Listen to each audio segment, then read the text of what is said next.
guys, welcome back to our mini vlog, our Hello God vlog bersama dengan gue Feby dan gue Hugo. Dan kali ini kita lagi ada di salah satu gereja yang menarik banget nih. cie ketabrak pagar. Kita lagi ada di salah satu gereja menarik dan unik di Jakarta. Dan bersejarah dan di Jakarta. Emang kenapa unik banget sih, Feb? Ayo, kenapa? Cie, nggak bisa jawab. Nggak tahu. Kenapa unik banget? Karena aku bisa jawab. Boleh. Multi etnis. Ya, multi etnis. Benar. Ada lagi nggak? Juga ada lagi. Tadi sih gue dengar banyak sejarahnya juga. Mereka tuh multi etnis, nggak zaman sekarang. Kalau zaman sekarang kita tuh open minded segala macam, tapi mereka udah multi etnis sejak dulu. Sejak dulu itu berarti sejak zaman Belanda yang kesannya eksklusif segala macam, tapi mereka udah berbaur. Atau kita salah nggak sih? Ini jangan diterima dulu, iya, tapi nanti kita bakal ngobrol-ngobrol nih sama salah satu orang yang ada di sini yang akan ngejelasin semua sejarahnya, hal-hal menarik yang ada di gereja ini. Dan gue tahu juga tadi gue sempat dikasih tahu juga banyak orang penting yang gereja di sini. Bener, ada beberapa orang penting yang beribadah di sini juga. Yang contohnya siapa? Buka dulu catatan. Buka siapa dulu namanya? Penting ya, pasti penting. Pokoknya penting guys. Masih penting. Ntar kita list di sini. Oke.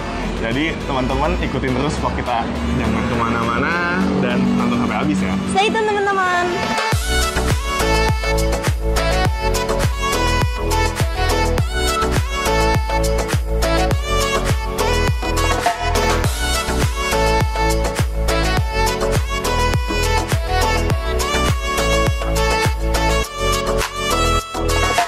Oke, kita masuk nih sekarang. Tadi spotnya sebenarnya bagus ini buat update foto di. Guys, nih by the way gerejanya agak mirip Kota Tua tau. Lumayan nih kita. Jadi kita bisa buat spot foto. Coba post di Hello God app, bentar. Iya. Terus suruh teman-teman tebak. Ini kita di mana? Ayo pasti. Kita ini ke staycation di Bali. Bali, Kota Tua. Ayo, lebih mirip Kota Tua apa Bali? Pasti pada kira Fatahila nih, Fatahila. Sotoy. Ada foto dulu. Sabar ya, kita buka dulu aplikasi Hello God. Panas guys, Jakarta panas bet. Oke. Udah posting belum nih? Captionnya apa? Captionnya apa? Biar kayak influencer. Kita ya? multi etnis. Si paling multi etnis. Boleh. Di gereja paling multi etnis. Boleh. Ketiknya lama. Tadi cepetnya. Nah, udah deh share. Udah di depan. Wih, coba lihat hasilnya. Wede, udah kayak orang pacaran. Wede. Di like ya guys. Didoain juga. Didoain biar apa? Juga. Biar apa? Biar konten Hello God makin berkarya dan jadi berkat buat kalian. Amin.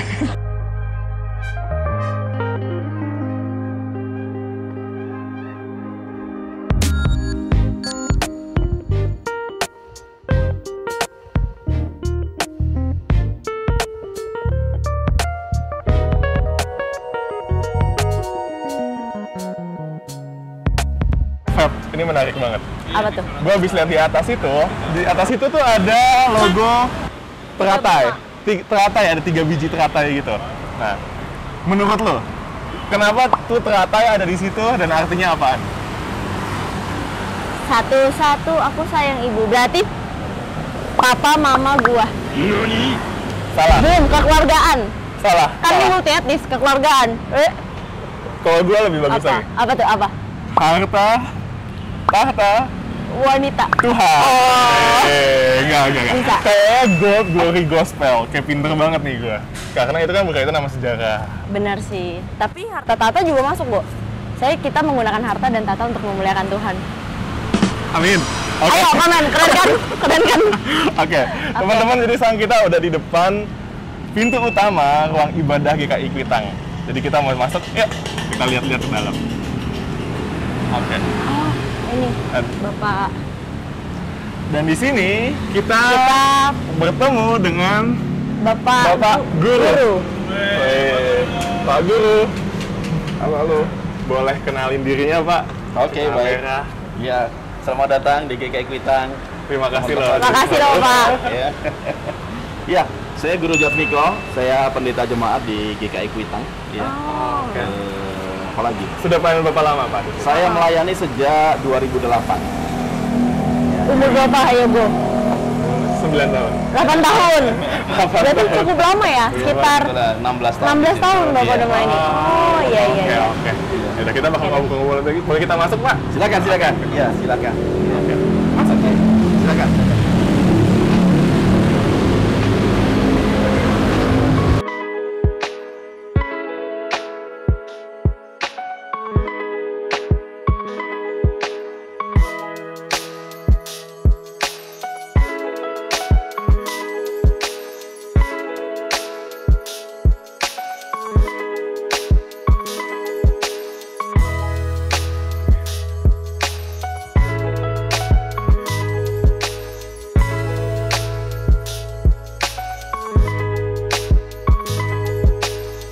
Oke Pak Guru, Ya. terima kasih banget untuk waktunya hari ini Bapak udah mau kita tanya-tanya. Jadi kita sendiri mau nanya soal gereja ini, cikal bakalnya tuh apa ya Pak? Kayak dalam konteks apa gereja ini bisa berdiri pada tahun berapa?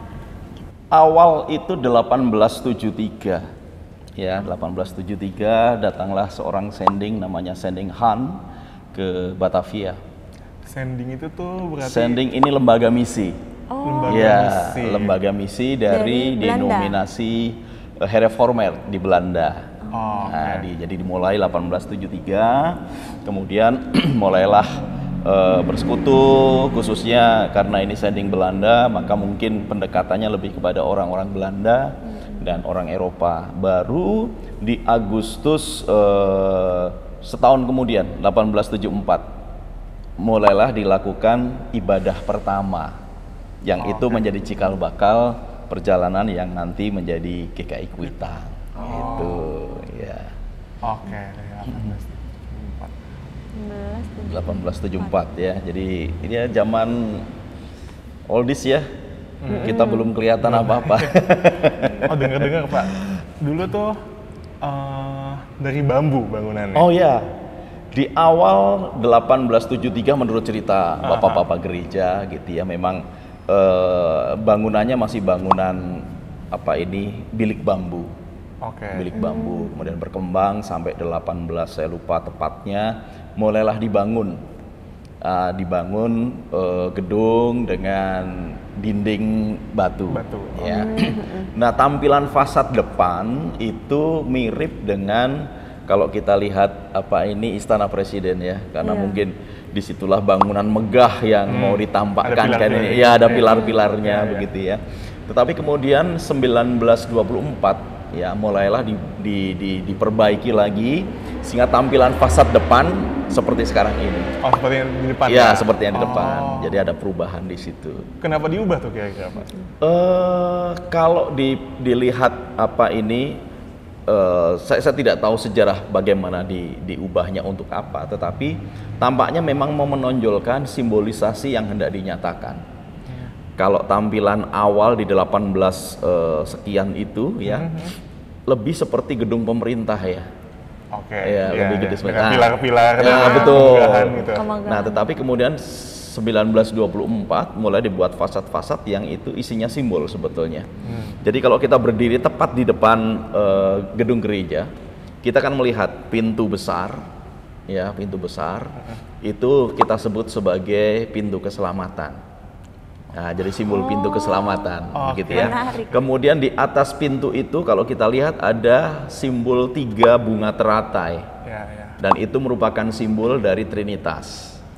Oh, dilambangkannya dengan bunga teratai. Betul, Trinitas. Nah, kemudian di atas Trinitas itu ada lingkaran sempurna, dan itu mensimbolkan Allah sendiri. Gitu. Jadi pintu keselamatan itu nanti akan menuju kepada Allah begitu. Jadi itu. Jadi kenapa simbol depannya seperti itu gitu ya. Menarik. Jadi saya menduga begitu ya, perubahan fasade depan itu memang untuk menekankan bahwa simbol gedung ini bukan gedung pemerintah, bukan gedung biasa, tetapi gedung gereja yang kerinduannya adalah memperjumpakan Jemaat umat dengan Tuhan. begitu. Menarik. Ya. Di balik gambar teratai itu ternyata ada konsep Trinitas. Gitu. Bener. Jadi tadi kita pas lihat Tadi kita bingung doang. Kita ngomong-ngomong doang, ternyata ada artinya. Iya. Oke, menarik. Dan kemudian hal yang lain, begitu masuk ke pintu keselamatan, ya, jalan lurus ini, langsung mimbar. Dan di belakang mimbar ada kaca Salib. patri, Iya. yang itu simbol juga sebetulnya kaca patri itu. Yang di tengah itu simbol Kristus pasti, dan kemudian yang kanan dan yang kiri ini simbol panggilan kita. Yang kiri sebagai penjala, Wow, iya benar. ya. Oh iya iya. Oke. Iya. Kemudian yang kanan itu terang. Menjadi Nah, terang. Betul, gitu. Nah, tetapi untuk sampai kepada pengutusan itu lewat pemberitaan firman, makanya kenapa mimbarnya diletakkan di bawah. Jadi urutannya itu backgroundnya Iya, terus iya. masuk ke sini. terus Betul, jalan jadi begitu lurus. masuk pintu keselamatan untuk bisa berjumpa dengan Allah harus melewati sebuah Perjalanan. step-stepnya. Oke. Nah, itu. Kemudian hal yang lainnya adalah kalau kita perhatikan kanan kiri ini banyak pintu ya. Iya. Ya, banyak pintu. Kalau dulu pintu ini tidak tertutup bangku. Jadi setiap pintu ini Dikosongin. dikosongin. Oh, Jadi iya. sebagai sebuah jalan. Dan itu bukan hanya sekedar pintu, tetapi ada simbolisasinya juga. Apa tuh? Ya, bahwa kalau orang masuk dari pintu keselamatan untuk berjumpa dengan Allah, Banyak tantangannya pintu pencobaan. banyak. Banyak tantangannya, bisa mereng ke kanan, bisa mereng ke kiri untuk keluar. Nah, jadi Sebelum pintu-pintu nyampe ke ini sana. betul. Jadi pintu-pintu ini simbolisasi bahwa perjalanan menuju keselamatan itu tidak mudah. Wow. Nah, gitu. Lumayan Jadi deep, bisa Pak. ke Iya, kanan, iya. bisa ke kiri, menyimpang ke kanan dan ke kiri, begitu. Kita kira-kira lurus nggak, Go? Pasti udah ke distract ke kanan. Gue sih ke kanan kiri. Nyoba dulu sampai selesai baru lurus. Atau kanan masuk lagi. Masuk lagi. masuk Ya, lagi. biasanya kayak begitu anak muda ya. Anak muda. Lanjut nih, Pak Guru. Ya. Boleh tahu nggak? Tadi kan Pak Guru pas kita ngobrol-ngobrol di depan ada mention soal keberagaman Oh, etnis. oke. Nah, Iya, iya, iya. aku sendiri jadi penasaran gitu. Apa yang melatar belakangi gitu? Kalau misalnya dari tadi Pak Guru sempat mention soal sejarah dan sebagainya, dalam bayangan aku tuh orang dulu pada masa Belanda begitu, Iya, iya. kesannya tuh eksklusif, memberikan kesan eksklusif. Tapi kenapa boleh timbul tuh gereja ini cikal bakalnya mereka ada timbul multi etnis yang beragam dan segala macamnya. Tadi Pak Guru juga sempat mention soal fokus pelayanan ke orang-orang Melayu. Iya, Oh, iya, dan konteksnya ini orang Melayu itu berarti orang-orang pribumi pada masa itu? atau Betul, gimana? betul, betul. Orang pribumi masa itu yang sebetulnya sudah terdiri dari beberapa suku bangsa. Ada etnis Tionghoa ada di situ, etnis Batak, kemudian etnis Jawa, Ambon, ke mana lagi, Manado sebagian gitu ya, dan sebagian Indonesia Timur ada di situ. Boleh diceritain nggak tuh bagaimana berkembangnya kok bisa sampai jadi Multi multi etnis. etnis? Oke, ya. Kalau ini agak mundur sedikit begitu ya. Sending Hervormerd kan memang sebuah sending yang diarahkan Belanda untuk masuk ke Asia. Penyebaran agama Kristen gitu. Betul, ya. Oke. Dari Belanda ke Asia, dan ini sending Protestan. Selain ada satu lagi sending Hervorm. Ya, tetapi saya nggak mau cerita Hervorm lah gitu ya, nanti pusing malah teman-teman. Jadi sending Hervormerd inilah yang kemudian masuk ke wilayah Indonesia, di beberapa wilayah termasuk di Jawa, kemudian di Sumba dan di Sulawesi, khususnya di daerah mana ini, Mamasa ya, mana Toraja, daerah Iya. Toraja. Oke, Gitu. Nah, kemudian sending Hervormerd ini ketika di Jawa Tengah itu ada dua suku bangsa yang dilayani, yaitu etnis Tionghoa dan kemudian etnis Jawa. Oke. Nah, etnis Tionghoa ini nanti kemudian menjadi Tionghoa Kitokohwe atau gereja Kristen Tionghoa. Oke. Ya. Kemudian yang Jawa nanti menjadi cikal bakal gereja Kristen Jawa. Oke. Nah, Oke. Oke. Nah, sebagian dari sending Hervormerd ini kemudian mendarat di Batavia karena Batavia memang dulu sebagai pusat pemerintahan begitu ya. Nah, 1873 yang saya katakan tadi itu dari cikal bakal. 1874 mulailah ibadah mulai dilakukan, berkembang sehingga jemaatnya bukan hanya orang-orang Belanda tetapi sebagian orang Eropa. Yang itu pasti patut diduga bahwa itu adalah orang-orang atau pejabat-pejabat yang ada di Batavia, tetapi sekaligus juga adalah orang-orang Melayu yang tadi saya sebutkan, ada Tionghoa yang tentunya ini lebih kepada niaga begitu ya, kemudian orang suku Jawa, Batak, Ambon begitu yang kemudian hadir. Nah, mulailah di situ. Baru 1911 kira-kira mulailah semakin apa ya? Semakin diberi ruang nih pelayanan untuk orang-orang Melayu. Sehingga ada dua macam pelayanan untuk orang Belanda dan pelayanan untuk orang-orang Melayu. Nah, pelayanan yang orang Belanda practically pasti pakai bahasa Belanda, yang orang Melayu dengan bahasa Melayu, sehingga didatangkan pendeta yang bisa berkomunikasi dengan bahasa Melayu. Kira-kira begitu. Itu 1911 kira-kira. Sorry Pak, itu pendetanya orang Belanda tapi? Orang Belanda. Tetapi dibantu oleh guru-guru Injil, guru-guru Injil dari Melayu. Gitu. Jadi seperti diterjemahkan gitu atau? Sepertinya seperti itu, karena kami nggak memiliki data sejarah ya. Itu namanya salah satunya ada Lund dan Swanborn. Itu yang kemudian menjadi guru Injil mendampingi pendeta Belanda ini untuk bisa bisa berkomunikasi dengan bahasa Melayu. Begitu. Nah, baru nanti berkembang terus 1924 itu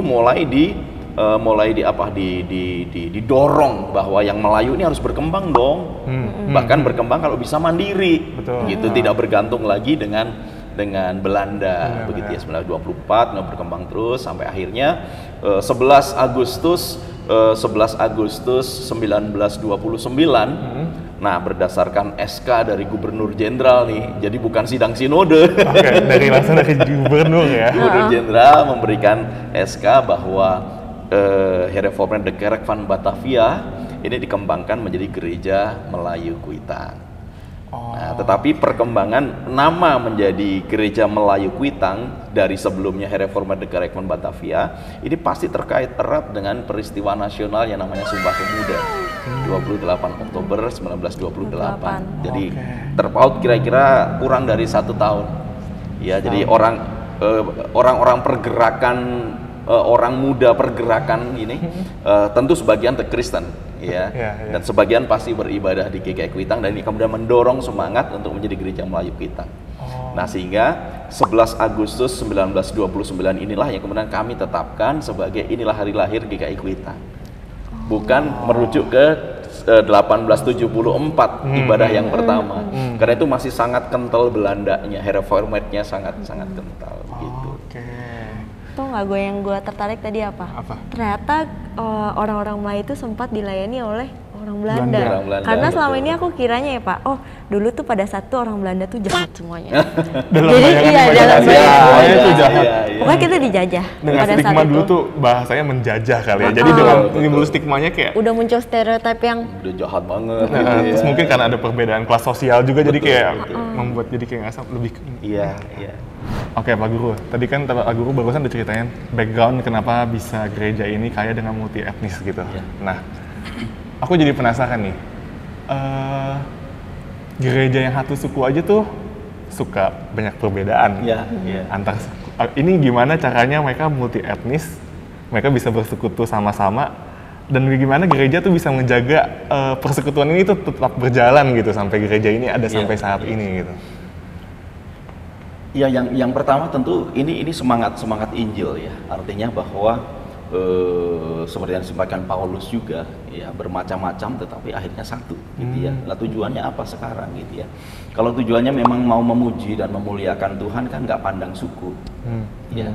Itu satu, artinya dari sisi alkitabiahnya. Tetapi ada satu sisi politis sebetulnya, karena dari SK tadi ya.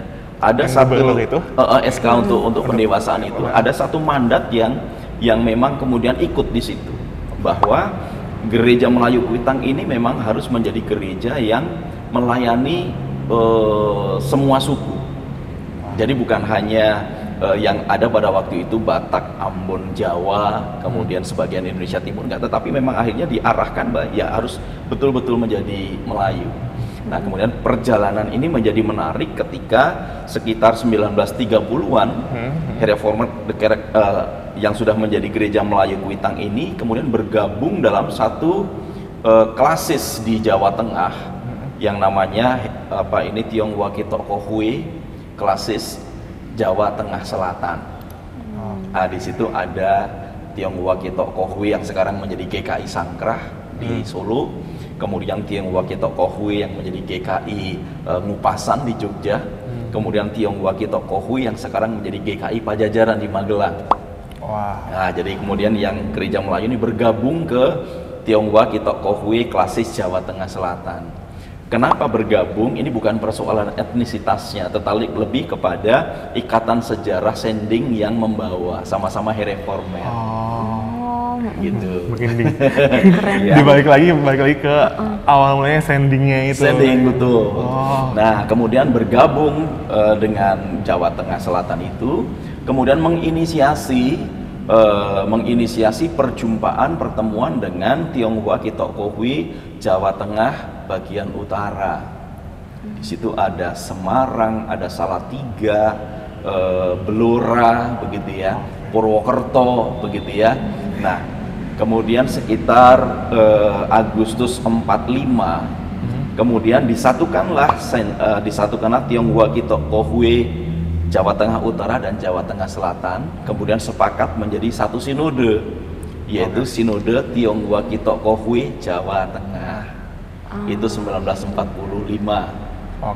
Nah, kemudian dalam perjalanannya, karena tentunya tokoh-tokoh nasional yang ada di Kuitang ini, ya, di Gereja Melayu Kuitang ini, tentu terus mendorong untuk menjadi Indonesia. Sehingga 1954, ya, didoronglah melalui sebuah persidangan klasis, didorong nih pada waktu itu sidang klasis di Blora 1954, ya, kalau saya tidak salah sekitar tahun itu, diusulkan, kita kan Indonesia, kenapa harus pakai Tionghoa Kitok Kohwe? Nah, kenapa kita nggak pakai nama Indonesia kalau memang mau jadi gereja Indonesia? Nah, usulan itu diterima di sidang klasis di Blora itu, kemudian disepakati akan dibawa di sidang sinode. Sidang sinodenya ada di Purwokerto pada waktu itu, 2 tahun kemudian, 1956. Kemudian di sidang sinode itulah kemudian diketok persetujuan bahwa Tionghoa Kitok Kohwe Jawa Tengah itu resmi berubah nama menjadi Gereja Kristen Indonesia Jawa Tengah. Keren. Perubahan nama inilah yang kemudian membuat yang tadinya Gereja Melayu Kuitang otomatis juga menjadi GKI Kuitang. Gitu. Nah, jadi itu dibalik nama GKI Kuitang, guys. Iya, jadi ada histori. Dibalik semua GKI. Betul. Nah, rupanya perubahan nama dari Tionghoa Kitok Kohwe Jawa Tengah menjadi GKI Jawa Tengah ini menginspirasi teman-teman Tionghoa Kitok Kohwe Jawa Barat dan Tionghoa Kitok Kohwe Jawa Timur. Sehingga setahun sesudahnya Tionghoa Kitok Kohwe Jawa Barat menjadi GKI Jawa Barat. Juga. Setahun kemudian lagi, berarti 2 tahun setelah Tionghoa Kitok Kohwe Jawa Tengah mendeklarasikan jadi GKI Jawa Tengah, Tionghoa Kitok Kohwe Jawa Timur menjadi GKI Jawa Timur. Tengah, Barat, Timur. Iya, begitu sampai sekarang. Wow. Dibalik GKI ternyata ceritanya berasal dari sending itu. Berasal dari sending. Wow, kalau dilacak-lacak. Sehingga kalau kami mau membanggakan diri, bagaimana kemudian sebuah perjalanan menjadi gereja Indonesia, GKI Kuitang cukup berperan melalui utusan-utusan persidangan tentunya. Betul. Ya.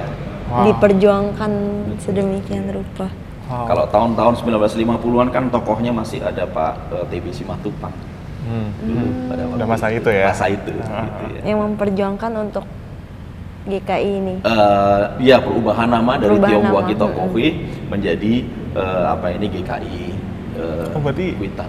Berarti pada masa itu dia aktivis juga ya, berarti maksudnya? Iya. Beliau kan jenderal ya. TB Simatupang kan zaman Pak Soekarno kan, beliau kan resign ya, pensiun dini, Letnan Jenderal, tetapi usianya masih 40-an begitu ya, kemudian resign karena beda pandangan politik begitu, kira-kira begitu. Kemudian terjun kan, membaktikan dirinya ke gereja, termasuk salah satu pelopor berdirinya Persekutuan Gereja di Indonesia, PGI. Nah, salah satunya Pak TB. Rajin pelayanan ya beliau. Oh iya, luar biasa. Wow. Ternyata seorang jenderal pun bisa rajin pelayanan. Betul. Oh iya. Jadi kan Bapak juga tadi ada mention terkait TB Simatupang yang Iya. merupakan orang besar kan. Iya, iya. Dan aku juga ada dengar terkait bahwa gereja ini tuh banyak orang-orang besarnya seperti jenderal, terus ada Jonathan Pranoto, Parapak.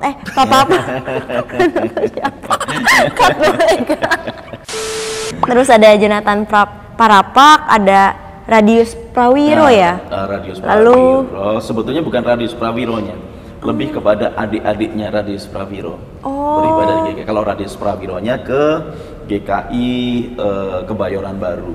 Anaknya GKI Kuitang. Oh Jadi iya. anak sulungnya GKI Kuitang itu GKI Kebayoran Baru yang dekat Blok M itu. Iya, iya. Iya. Itu kalau boleh tahu nih ya Pak, gimana sih cara GKI ini mendorong untuk jemaatnya bisa jadi berkat gitu? Melahirkan apa ya, melahirkan. jemaat-jemaat atau ya kayak orang-orang yang berpengaruh, berdampak lah gitu. Iya, iya. Itu tergambar sebetulnya dalam salah satu visi misi kami. Saya lupa tahun berapa, beberapa tahun terakhir kok, belum terlalu lama, menjadi gereja yang berdampak gitu ya. Dan itu memang menjadi cita-cita karena pada waktu dulu memang banyak tokoh yang bisa dikatakan lahir dari GKI Kuitang. Seperti tadi tokoh nasional ya, Pak, yang pasti Pak TB Simatupang memang suami istri memang aktivis di sini. Kemudian Pak Jonathan Parapak begitu ya, sekarang jadi rektor di mana? Universitas Pelita Harapan ya. Beliau sekarang jadi rektor di sana. Oh Bukan Jonathan Pranoto ya. iya, bukan Jonathan Pranoto. Dan memang dia sempat jadi dirut Indosat ya pada waktu itu. Oh. Pada zamannya Orde Baru. Kemudian dulu ada jenderal juga Joni Lumintang, Pangkostrat yang paling singkat gitu ya, karena hanya menjabat Pangkostrat 6 jam. Kemudian beliau dipindah tugaskan begitu dulu di sini, tetapi kami hilang kontak dengan beliau setelah penugasan. Dan yang terbaru adalah Letnan Jenderal Purnawirawan Dr. Terawan. Nah, beliau kalau beribadah selalu nyempil, nggak pernah kelihatan. Ketawanya nanti pas salaman. Sangat low profile, dan memang semangat kami adalah mendorong setiap anggota jemaat untuk bisa berkiprah. Karena kan gini, seringkali kan terjadi dikotomi ya, pelayanan untuk Tuhan dan pelayanan duniawi. Nah, dikotomi ini yang kemudian kita coba cairkan, enggak, bahwa kalaupun kamu melayani di pelayanan duniawi, itu sebetulnya adalah pelayanan rohani juga. Ya, karena pekerjaanmu adalah vokasi kamu. Dan vokasi kamu itu panggilan kamu. Artinya ketika kamu dipanggil sebagai sebuah vocation, maka vocation inilah yang harus kamu ejawantahkan, baik di dunia kerja ataupun di pelayanan. Jadi nggak ada dikotomi sebagai orang Kristen. Sebenarnya satu kesatuan. Iya, Iya. karena ketika kamu melayani di pekerjaanmu, kan itu ibadahmu yang sejati juga. Benar, nggak bisa dipisahkan antara Betul. dunia dan Iya, iya. Dan itu menjadi semangat kami sampai dengan hari ini.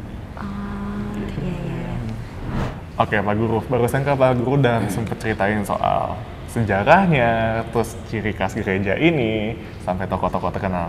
Dan pertanyaan terakhir nih Pak, sebentar lagi udah mau menjelang Natal tahun 2023. Iya. Nah, kami penasaran nih, kira-kira tema apa yang diangkat oleh GKI Kuitang ini, dan kenapa memilih tema tersebut gitu? Oke. Kalau tema untuk Natal tahun 2023 ini adalah Natal lawatan Allah yang menghadirkan sukacita. Kalau ditanyakan latar belakangnya apa gitu ya, tentu kami berpikir bahwa saat ini kan, apalagi masa Advent dan Natal ini kan ada di dalam siklus tahapan pemilu kampanye. Betul, betul. Gitu ya, sehingga mengakhiri tahun 2023 ini kan sebuah pengakhiran yang penuh tanda tanya, Iya. gitu ya, menuju ke Februari 24 ini apa yang akan terjadi di sana, ya, drama-drama seperti apa lagi yang akan muncul di sana, sehingga mensikapi itu kadang-kadang kan orang menjadi pesimis ya, Iya, iya. takut, khawatir, begitu ya. Nah, sehingga pesannya lebih merujuk kepada pesan malaikat kepada para gembala, jangan kamu takut, gitu ya. Makanya Natal yang hadir ini, Kristus yang hadir kan memberikan sukacita. Seperti para gembala yang sebetulnya kan mereka orang papa, tidak punya pengharapan. Tetapi setelah berjumpa dengan bayi Yesus, mereka pulang dengan sukacita dan menyanyi. Ini kan sebuah perubahan yang sangat sangat signifikan begitu ya. Dan harapannya bahwa Natal di tahun 2023 ini akan membawa GKI Kuitang bersama dengan seluruh anggota jemaatnya untuk merasakan sukacita lawatan Allah ini. Wow. Keren banget. Ternyata di belakang tema itu adalah nyesuaiin dengan kondisi. keadaan saat ini. Iya. Jadi sebenarnya itu mencangkup pesan juga sih buat penonton semua untuk jangan khawatir, jangan cemas dengan keadaan saat ini. Iya, betul. Terus apa gue? Dengan sukacita. Nah. Iya. Oke deh. Oke, sama satu lagi nih Pak Guru terakhir. Aku tadi di depan itu sempat baca, ada slogan. Menjadi jemaat yang mewujudkan damai sejahtera dalam kemajemukan. Ya, Itu berkaitan dengan cerita multi etnis tadi, betul? Iya, itu sebenarnya bagian dari misi kami, gitu ya, menjadi mitra Allah. Ya karena kita gereja, khususnya kami memaknai kehadiran GKI Kuitang di dunia ini kan bukan hanya alone ya, bukan hanya sendirian, tetapi kita hadir bersama dengan umat manusia yang lain. Nah, tugas panggilan kita kan harus menghadirkan damai sejahtera. Nah, kita bisa menghadirkan damai sejahtera kalau menjadi mitra Allah. Nah, jadi berdasarkan atau mengandalkan kekuatan Allah sendiri. Sementara konteks GKI Kuitang adalah multi etnis. Nah, harapannya adalah bahwa kemulti etnisan ini bukan hanya ada di dalam internal gereja, tetapi juga merambah keluar. Begitu. Kami bekerja sama, bahkan beberapa kali berdialog dengan sebuah komunitas muslim di belakang. Ada satu masjid kuno juga begitu ya, Habib Ali Kuitang, kalau pernah dengar. Berdekatan ya Pak? Dekat sekali begitu ya. Kami menjalin relasi cukup baik, bahkan menjalin relasi dengan masyarakat di belakang ini. Saya lupa tepatnya, tetapi ketika dulu belum model MCK ada di dalam rumah. Sebelah ini kan Kali Ciliwung itu, kan MCK terpanjang di dunia. Oke. Nah, GKI Kuitang mencoba hadir dengan membangun MCK. Nah, jadi setidaknya meskipun lokasinya masih di situ, tetapi setidaknya sudah mulai tertutup lah. Gitu ya. Itu salah satu peran. Oh ya, mundur sedikit terkait dengan Natal tadi, bahwa setiap kali Natal, panitia khususnya mencoba menghadirkan simbol keberpihakan dengan mereka yang membutuhkan melalui pohon Natal. Jadi pohon Natalnya? Jadi nanti akan didekorasinya. Jadi pohon Natalnya bukan pohon Natal cemara, bukan. Tetapi biasanya simbolisasi. Seperti misalnya pernah satu kali terdiri dari boneka-boneka membentuk pohon. wujud ya membentuk pohon Natal. Dan nanti setelah perayaan Natal selesai, artinya setelah Epifani, setelah lewat tanggal 6 Januari, pohon itu dibongkar dan boneka-boneka ini dibagikan kepada panti asuhan dan mereka yang membutuhkan. Pernah juga sembako, pernah juga tanaman penghijauan. Jadi selesai Natalan kita penghijauan, gitu. Iya. Dan banyak yang lainnya. Pernah juga pohon Natalnya dari bekas kemasan kopi sase dan lain sebagainya, dibentuk menjadi pohon Natal. Ya, kemudian selesai Natalan itu dirangkai menjadi tas, menjadi taplak, menjadi macam-macam, dan ini di recycle dan ternyata ini menjadi berkat gitu. Wah, menarik banget. Kalau tahun ini apa nih Pak? Tahun ini panitia belum selesai rapatnya. Oke. Ya, jadi belum tahu. Tapi idenya membuat pohon Natal yang simple. Bentuknya seperti pohon Natal, tetapi simple, artinya menghadirkan sukacita tuh nggak harus repot gitu loh. Menghadirkan sukacita tuh nggak harus riweh. Sukacita pun bisa hadir dalam sisi yang sederhana. Kira-kira gitu. Nah, tapi bentuknya seperti apa belum. Dan bahkan itu bisa kepake buat orang lain banget. Jadi kayak budgetnya itu bukan dipakai buat beli pohon Natal, tapi buat dibagiin ke orang lain dan memberikan sukacita. Keren banget sih. Keren. Hebat. Oke. Sekian ngobrol-ngobrolnya, terima kasih banyak Pak Guru untuk waktunya, kesempatannya, boleh boleh berkunjung ke GKI Kuitang ini. dari ceritanya Kita benar-benar inspired banget iya, sih. Aku merinding beberapa kali gitu cerita. hebat Sukses hebat. juga buat Hello God berkembang terus untuk pelayanannya. Amin. Amin, amin, amin, amin. Oke. Oke deh. See you teman-teman. See you teman-teman. Oke teman-teman, kita sudah selesai jalan-jalan dan ngobrol-ngobrol seputar GKI Kuitang nih. Gimana menurut teman-teman? Keren banget nggak sih GKI Kuitang ini? Gimana menurut Feby?